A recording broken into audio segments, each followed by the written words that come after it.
she should be. And I'm sure that she's going to get into that at least briefly in this interview. But at this time, I just want to thank you for doing this interview with us right now, Ms. Hughes. Thank you so much for having me. I'm very glad to be here with you today. And just to give you a brief overview of who we're speaking to here, this is the individual that used to be the senior counselor at the World Bank, 20 odd years in at the World Bank. But I'm not going to say any more. I want her to tell you all about her background. Go ahead, Ms. Hughes. Well, I'm called the World Bank whistleblower, but there's actually a whole team of us. One of us is from Scotland, that's Elaine Colville, and the two of us teamed up and got statements up in the website of the UK Parliament.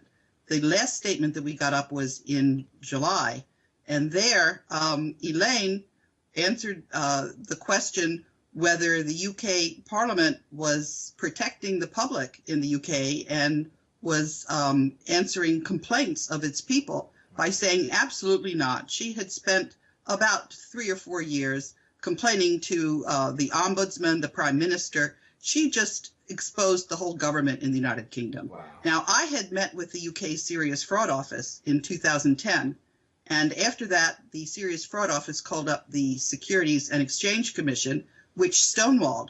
So I told the UK Parliament that the Serious Fraud Office had not followed up properly, and then I answered another question that the UK Parliament asked. They wanted to know whether they should privatize things. And I said no, because there was a terrible cover-up of fraud and corruption in the very center of the financial system, and that this was going to land the whole world in a ditch, in a currency war, if the UK Parliament didn't do something about it. I said, I told the UK Parliament about this twice already, and they are just simply sitting on their hands. So no, the UK Parliament does not have a good complaint process because we are running out of time. Wow. And so that's, that's part of the way the World Bank whistleblowers work. The World Bank is one of the group called the Bretton Woods institutions. There's the International Monetary Fund right across the street from the World Bank. These two organizations were created in 1944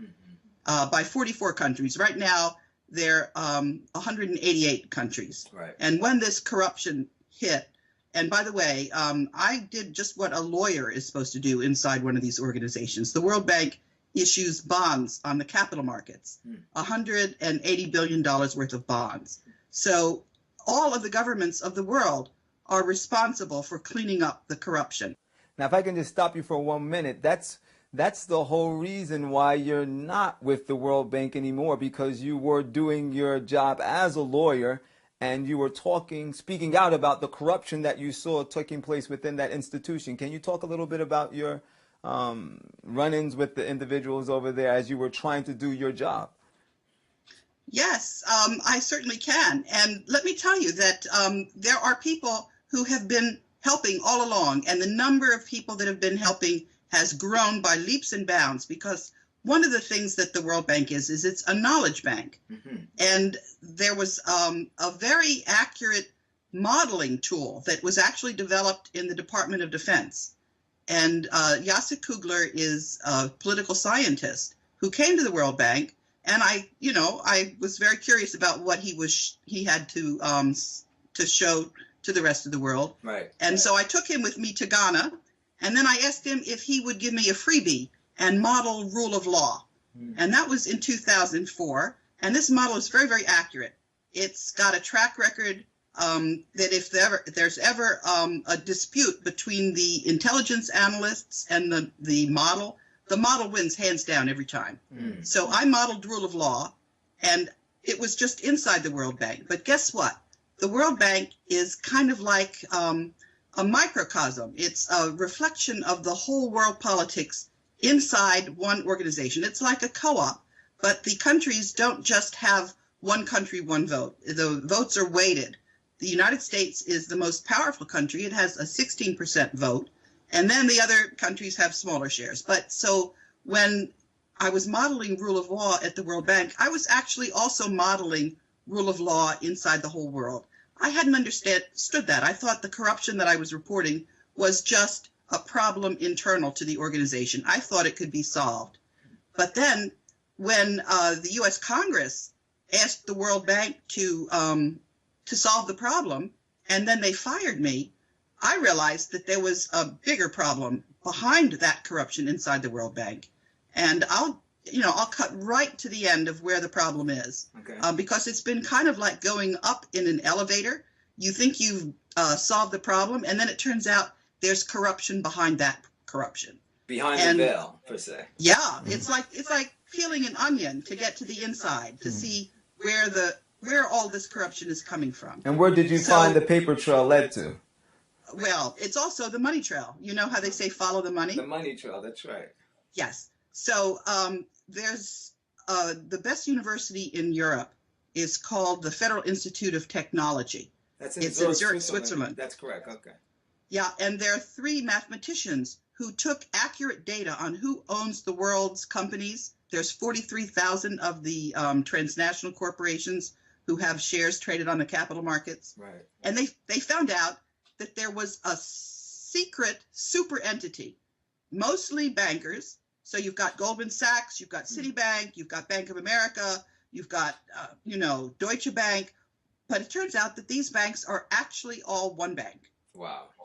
Yeah. And they're the group that owns the U.S. Federal Reserve System.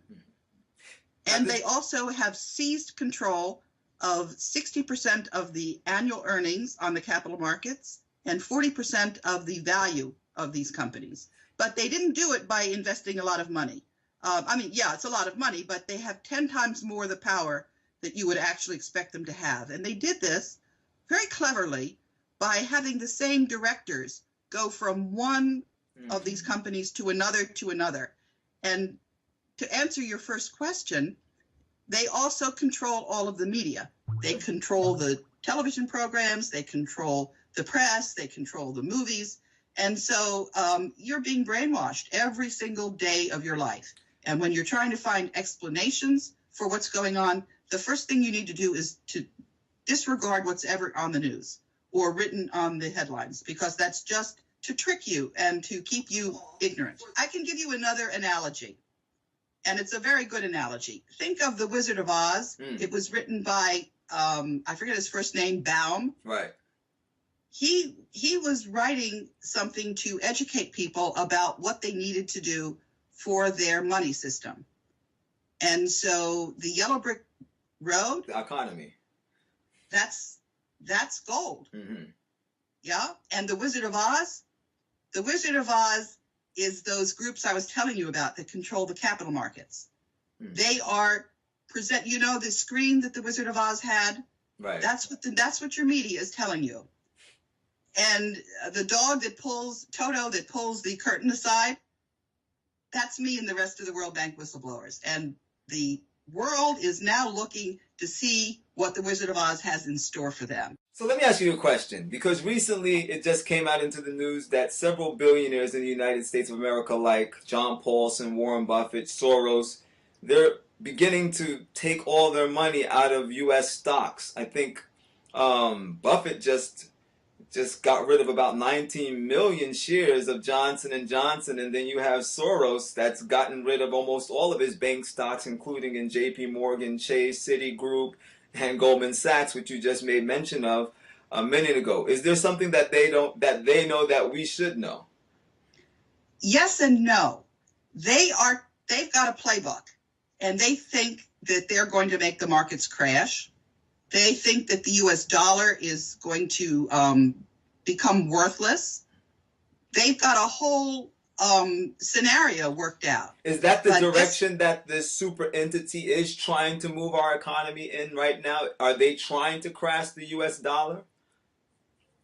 Yes, but I can tell you that their playbook isn't, they're not calling the shots. We have, and I'll tell you how I know this, because I was telling you about this very accurate model that this political scientist, Jacek Kugler, who chaired the political science department at Claremont. Anyway, this model predicted that if we could get a country to expose this corruption, just one, we would then have rule of law. And that country was the United Kingdom, but it's not just the United Kingdom. For example, I was a witness at the European Parliament in 2011. I have been contacting the Congress on this corruption for many, many years. Before I was fired in 2007, Senator Lugar wrote 3 letters to the World Bank saying, don't fire this lady. He was very disappointed when I was fired because he knew very well when I went, before I went to the Congress, I stayed inside the World Bank, which is what a lawyer's supposed to do. I went up the corporate ladder. I went to the audit committee, which is when the Dutch government wrote a letter to the World Bank saying that they wanted the audit committee to look into the problem. Now, the French government, Pierre Duquesne, was then chairing the audit committee. And what Mr. Duquesne did was, instead of investigating the problem in the audit committee, he asked for there to be a study of something called the Institutional Integrity Department. That was the World Bank Anti-Corruption Department. Right. And so Paul Volcker came in, and what he did was he did a bogus study. You know, he did a study that's really more of a cover-up than a study.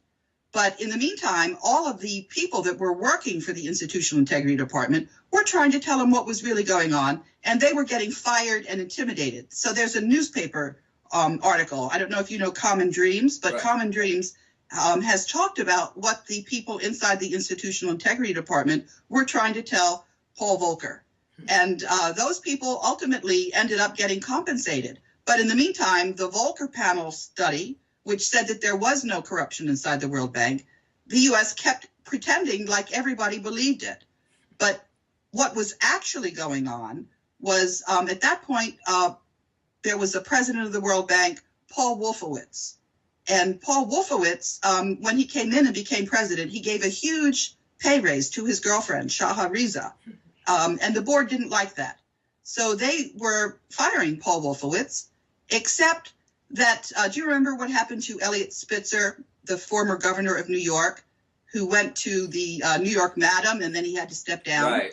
Well, some of the executive directors, there's 25 of them, they represent the countries of the world. The biggest 8 economies each get their own executive director. So that's Germany, France, the United Kingdom, Russia, Saudi Arabia, Japan. I'm missing one, but anyway, then the rest of the countries share executive directors. And these executive directors were being blackmailed because some of them had gone to the New York Madam. Some of them had spent money in their bank accounts that made them vulnerable. Wow. And I found out about this because in addition to having studied law at Yale Law School, I studied economics at the University of Amsterdam, and I speak Dutch. And I happened to be in Holland when the representative of the Dutch government, Herman Wijfels, mentioned that the board was being blackmailed.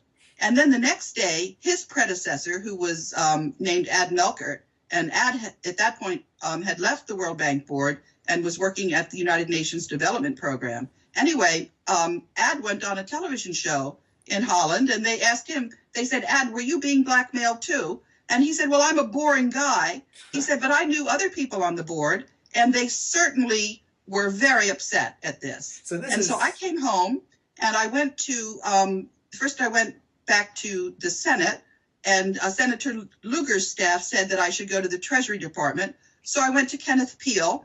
I also wrote the dean of the Yale Law School. I said, have you lost your mind? You cannot be blackmailing other countries' diplomats like this, wow. Especially when this is not even a security interest, that Paul Wolfowitz should be free to give a pay raise to his girlfriend. How is this something in the national interest that you should be blackmailing other countries' ambassadors? I said, this is going to come home to roost.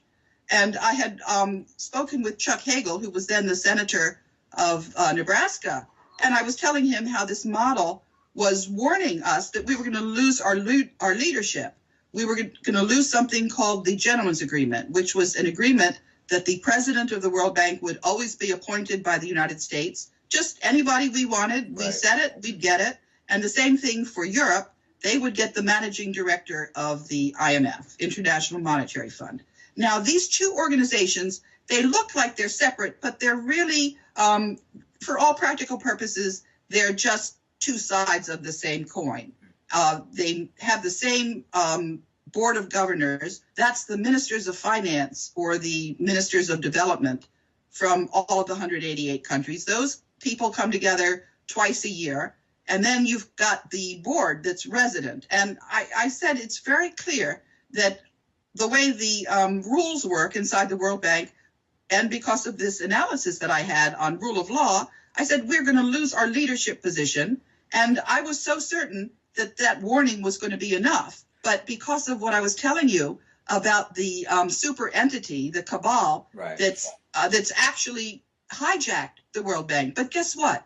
It hijacked the United States government. It hijacked a lot of other countries' governments. And that's what's actually happened. Multi-level corruption that you were looking at. So while you were in the World Bank and you're seeing this multi-level corruption going on, did anybody offer you a hand in the Ponzi scheme?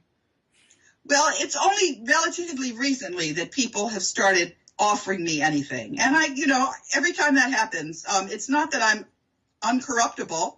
It's that I have a big mouth. And so they'll offer me something that, sort of looks attractive. But before I know it, I'm telling somebody else about the fact that I've been offered this incredible bribe. And so it just doesn't work. Right. Well, and you have to also recognize what happened to the presidents that didn't want this Federal Reserve System to go forward. Let me explain how it works, okay? If you have the Treasury Department that's issuing the currency, then you don't have to pay interest on it. But if you have the Treasury Department issue a promissory note to the Federal Reserve, and the Federal Reserve then issues the currency, then this note that the Treasury Department issued, there's interest on it. And that's how the debt every year gets bigger and bigger, because we're going to be spending more money than we're taking in. And let me tell you how the tax payments work. Okay. This I couldn't believe in the beginning, but it's absolutely true. When you fill out your taxes and you send a check one place and you send the tax form another place, the check that you send goes directly to the Federal Reserve, and they take that check and they send it to the United Kingdom, and the UK keeps, not the government, the UK banksters keep 40%, and then they send 60% on to the Jesuits in the Vatican. That's what's happening to our tax dollars. Wow. Now, how are we financing our government? We're selling drugs. We're selling the drugs that we grow in Afghanistan. We never had any poppies there until the war in Afghanistan. You think with all the satellites flying over, they couldn't see where the poppy fields are? No, that's how we earn our money. Wow. How does that grab you? Is that a good arrangement? Wow. No, it's not a good arrangement. So are you basically saying that the money that's being fed into the IRS ends up at the Vatican? 60% of it, except for the 40% cut that goes to the United Kingdom. Now, let me tell you how that happened. That happened because in 1200, the King of England borrowed a lot of money from the Vatican because of wars and signed a treaty that he would agree to keep repaying the money to the Vatican. And, of course, he never caught up. So he was in trouble. And then, do you remember when our Capitol building was burned down in 1812 by the UK? Right. Yeah. Okay. We have been having to pay war reparations to the United Kingdom all these years, and nobody has bothered to tell the people about it. And Lincoln, when he was financing the Civil War, issued greenbacks directly without involving the bankers. Mm-hmm. That's why he was rubbed out. And JFK, he had a memo that he was going to sign where he was going to just erase this compounding of interest on the U.S. debt. He was going to have our currency issued directly by the Treasury Department. He was assassinated 11 days after he signed that memo. So these banksters are bound and determined to keep us, what can I say, imprisoned in debt. Except that it's not working, because what we've done is we've alerted all the countries of the world. I have written to the ambassadors of all these countries many, many times. I've written to, in Washington and in New York, I wrote them a letter a couple of months ago where I was telling them about the fact that their ambassadors were all being blackmailed when they tried to fire Paul Wolfowitz. So the whole world is laughing at the fact that the American public is totally in the dark and duped by their media that refuse to tell them what's really happening. Now, I certainly want you to elaborate a little bit more on a specific point that you just made, and I took you back to it a second ago, and that's the fact that our tax dollars, you're saying 60% of our tax dollars get cut to the Vatican and the Jesuits. And I think for a lot of people out there, that's a pretty astounding, revelation because, you think of the Jesuits, we have Pope Francis now, whom our president praises, and he's the very first Jesuit pope. And some people, when they think of the Jesuits, they think of an order of meek and humble men and all of these things. Why would the Vatican and the Jesuits be, caught up in such a stink like this? What in your perception, and what is their worldview? Are they a bunch of megalomaniacs? Are they just trying to amass a stupendous amount of wealth? What do you perceive in this whole situation for the Jesuits in the Vatican? I'm so sorry to have to tell you. First of all, let me start out by saying that this has absolutely nothing whatsoever to do with the Catholic faith. Mm-hmm. This has absolutely nothing whatsoever to do with the people of faith that are not aware of this. That's right. And I have to tell you that there are, unfortunately, people who will mock the faith and they will put on the priest's garb just so that they can hide their crimes. These are criminals. These are not Catholics. Wow. And unfortunately, there are many of them at the very top. It's rot at the top. Wow. And that's the way it is, and it's been documented. And I've been working with people who have documented this. It's been going on for a very, very long time. You can read what our founding fathers had to say about the Jesuits. After Lincoln was assassinated, the Jesuits were not allowed certain things, certain privileges in the United States. And that ban on the Jesuits was lifted by Ronald Reagan, unfortunately. That's very interesting that you said that because I do have some knowledge of this. I just wanted to hear what you had to say on the issue. But all throughout the 1600s, the Jesuits were actually put out of all of the nations in Europe because the monarchs there realized that they were the ones responsible for fomenting these revolutions within their countries. And Ronald Reagan, interestingly, was the first one to appoint an ambassador to the Vatican for the United States of America. And we know that Pope John Paul II and Reagan worked very closely together for the bringing down of the USSR. And so very interesting. Anyway, please proceed. Well, I think let me switch to where we're working together, what we have achieved. Right. And people are going to be surprised. But first, actually, let me tell you a little bit about what goes on with the birth certificates of your children. If you look at them, their names are all in capital letters. This is because when a baby is born and gets a Social Security number, what the bankers are doing is they're estimating the amount of taxes that child is going to generate through their lifetime as a taxpayer. And they issue a bond on the capital markets in the name of that baby. And then this sounds improbable, but again, I'm telling you, sometimes truth is stranger than fiction. That's right. So when you're married and you go before a justice of the peace, your marriage license is also in all caps. It's as if two ships had met in the night. Maritime You're not law. really married. Maritime law. That's right. Mm-hmm. And this huge scheme has been bilking the American citizens out of their wealth, but also out of their status as citizens with a constitution. I just have to say this once again for everybody that's watching. This is Karen Hughes, the former senior counselor for the World Bank, 20 years in the World Bank. She's not some raving lunatic. This is a well-educated individual at the Ivy League school, Yale. I think we need to listen. Go ahead, my sister.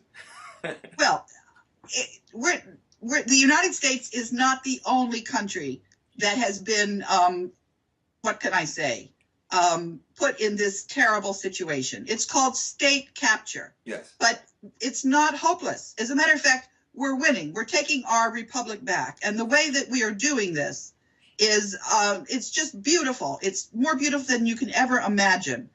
There are people who have devoted their entire lives to going around from state to state and alerting people to this problem. And we have in our Constitution, Article 5, which says that when state legislatures ask for a constitutional convention, the Congress is required to call a constitutional convention. So by 1929, Wisconsin was the 35th state to request a constitutional convention and wrote a scathing letter when the constitutional convention was not called. By now, we now have 49 of 50 state legislatures that have called for a constitutional convention. This convention should happen yesterday, and we can take back our republic. Wow. It's all there for us. We don't have to do anything other than demand our rights. Now, what about this mega conglomerate? Are they going to just allow this to happen? Do they have their cards on the table to try to make sure that they continue to operate business as usual? Well, remember when I was talking about Toto pulling the curtain back? Right.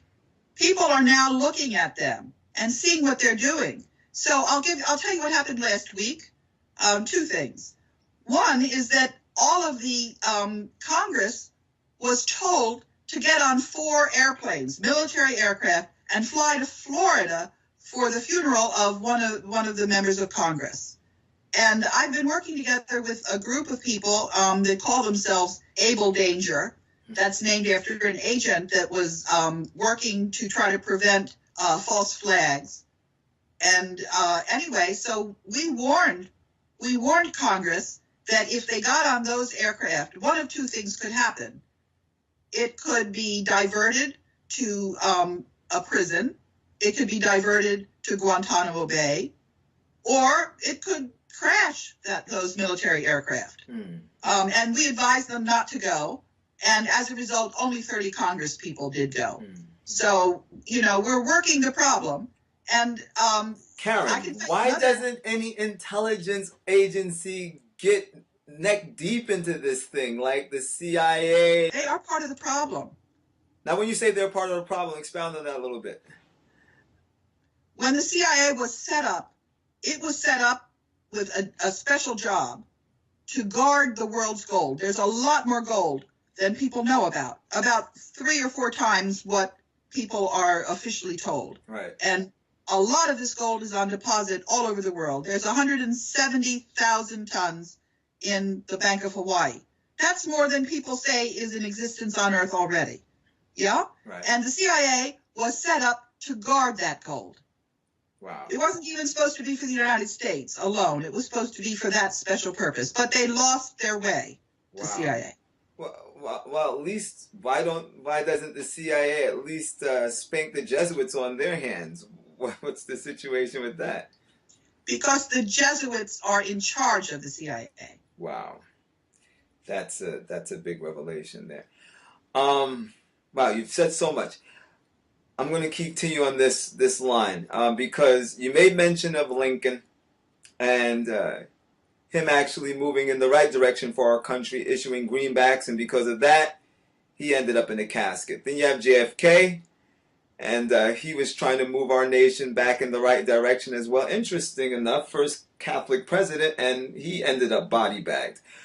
So what about all of their successors, if I can say it that way? Is it that the presidents thereafter fell in line? Is Obama falling in line? Let's just get right to the punch. Is Obama falling in line with the whole agenda, or is he pushing at it in any way? What's your take on that? Unfortunately, he's not in a position. His wife is being blackmailed. How so?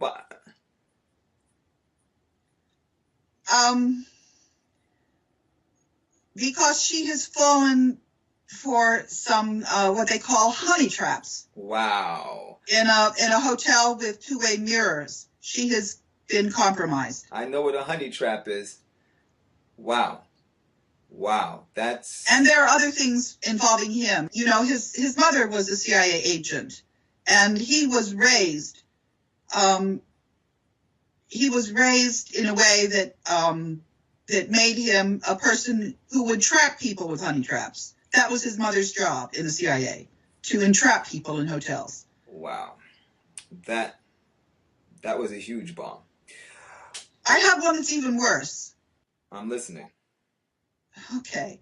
A couple of weeks ago, I believe it was the 8th of October, there was supposed to be a nuclear bomb detonated on South Carolina.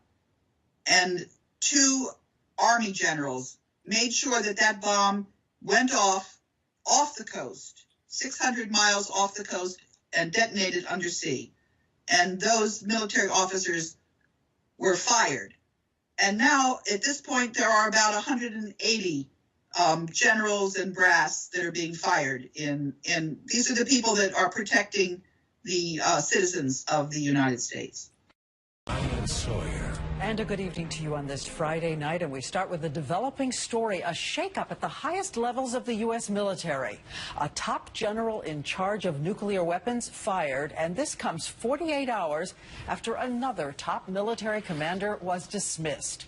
ABC's chief global affairs correspondent Martha Raddatz has been talking to her sources all day, has the very latest on what's happening right now. Martha. Diane, these officers have some of the highest security clearances you can get and have been in charge of the nation's most sensitive nuclear arsenals. A stunning chain of events. Today, Michael Carey, the 2-star general responsible for the nation's 3 intercontinental ballistic missile wings, fired from his command. The reason? Personal misbehavior on a military business trip.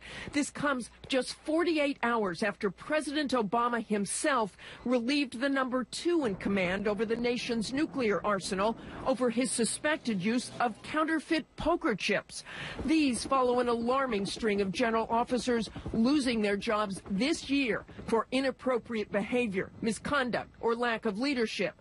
2 Marine Corps generals fired less than 2 weeks ago for not providing proper force protection in Afghanistan. An Army Brigadier General relieved of duty for adultery. An Army 2-star general fired for groping a civilian. And in March, a Navy 1-star removed for racially insensitive comments and abusive leadership. Last spring, the chairman of the Joint Chiefs of Staff was so concerned about all the high-profile cases, he sent a letter to Pentagon brass urging a recommitment to ethical leadership.